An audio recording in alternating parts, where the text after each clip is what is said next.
नमस्कार दोस्तों, स्वागत है आपका रिंकेश परेन चैनल में। दोस्तों आज का टॉपिक है वो है अपेंडिक्स के ऊपर।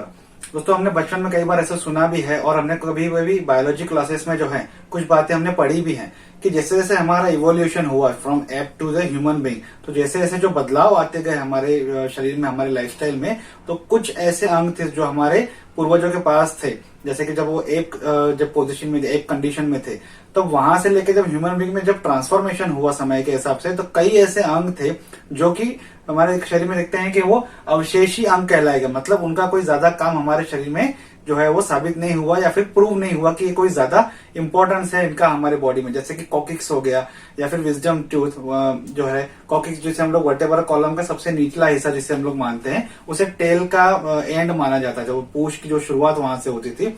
और विजडम टीथ जिसे हम लोग कहते हैं, इसका ज्यादा बेनिफिट जो है पाया नहीं गया। ऐसे बहुत सी चीजें हैं जिसपे डिस्कशन जो है वो हम लोग कर सकते हैं। मैंने गूजबम्स के ऊपर भी मैंने एक पॉइंट बताया था कि वो किस तरीके से जो है उसे इंपॉर्टेंस इतना ज्यादा नहीं माना जाता है। तो इन अवशेषी अंग जिसे हम लोग वेस्टिजियल ऑर्गन के नाम से भी हम लोग बोल सकते हैं। तो एक और चीज, एक मान्यता थी कि जो एक और चीज मानी जाती थी कि ये अपेंडिक्स जो है, अपेंडिक्स को भी कई लोग वेस्टिजियल मानते थे, लेकिन कुछ समय के बाद उसके बेनिफिट भी है वो पता चले। तो ये सब कंडीशंस के बारे में आज हम लोग सिंपल भाषा में समझने वाले हैं। दोस्तों हमारे स्टमक में जैसे जो छोटी आंत रहती है, जिसे स्मॉल इंटेस्टाइन कहा जाता है, और एक बड़ी आंत रहती है, तो डाइजेस्टिव सिस्टम में मैंने इसके बारे में क्लियर किया है, आप वो वीडियो रेफर करके देख सकते हैं। तो जो छोटी आंत रहती है, जो स्मॉल इंटेस्टाइन रहती है, वो जहां बड़ी आंत यानी कि जो बड़ी लार्ज इंटेस्टाइन है, वहां पे अगर जहां पे मिलती है, तो वहां पे एक सैक लाइक स्ट्रक्चर, मतलब एक थैली लाइक स्ट्रक्चर जो है वो यहाँ पे रहता है, जिसे कहा जाता है सीकम। जहां पे वो फूड जो है वो एक समय के लिए ठहरता है और फिर आगे मूव हो जाता है। उसके ही नीचे एक फिंगर लाइक स्ट्रक्चर माना गया है, जिसे हम लोग अपेंडिक्स बोलते हैं। तो ये एक फिंगर लाइक स्ट्रक्चर इसे कहा जाता है, और इसे वर्मी फॉर्म भी कहा जाता है, क्योंकि ये वॉर्म लाइक स्ट्रक्चर जो है वो इसका देखने को मिलता है। ये लगभग हम देखते हैं कि 9 सेंटीमीटर लॉन्ग और 6 mm जो है वाइड रहता है।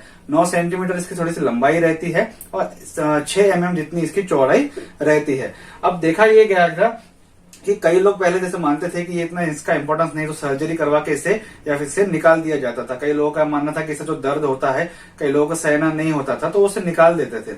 लेकिन जैसे जैसे समय आगे बढ़ा, उसके बाद जब रिसर्च हुई, तो ये माना गया कि जिनमें जो ये अपना अपेंडिक्स है, वो अगर हम लोग निकाल देते हैं तो उसमें क्या बदलाव आता है। तो हमारे स्टमक में गुड बैक्टीरियाज रहते हैं जो कि फूड को डाइजेस्ट करने के लिए हेल्पफुल रहते हैं। तो गुड बैक्टीरियाज का ये माना गया कि गुड बैक्टीरियाज का रिजर्वायर ये अपेंडिक्स रहता है, मतलब एक घर जैसा रहता है, एक जगह पे वो ठहर जो सकते हैं। तो इसलिए इस अपेंडिक्स को उसे रिजर्वायर ऑफ गुड बैक्टीरियाज कहा गया कि हमारे स्टमक का। तो जैसे जैसे ये अगर अपेंडिक्स जिसपे निकाला गया था, इंटेंशनल या जिन लोगों ने निकाला था, उनमें ये पाया गया कि उनमें एक तकलीफ जो है वो शुरू हो जाती है, क्योंकि गुड बैक्टीरियाज का परसेंटेज कम हो जाता है और बैड बैक्टीरियाज का जो परसेंटेज है वो बढ़ जाता है, जिसकी वजह से एक कंडीशन हो जाती है जिसका नाम है कोलाइटिस। इसे क्लोस्ट्रीडियम डिफिसाइल भी जो है वो कहा जाता है। तो कोलाइटिस नाम की एक तकलीफ जो है उनके शरीर में जो है, उनके स्टमक में जो है वो पाई जाने लगी। अपेंडिक्स से रिलेटेड एक और कंडीशन के बारे में हमने जिसके बारे में सुना है वो है अपेंडिसाइटिस के बारे में, यानी कि इन्फ्लामेशन ऑफ अपेंडिक्स।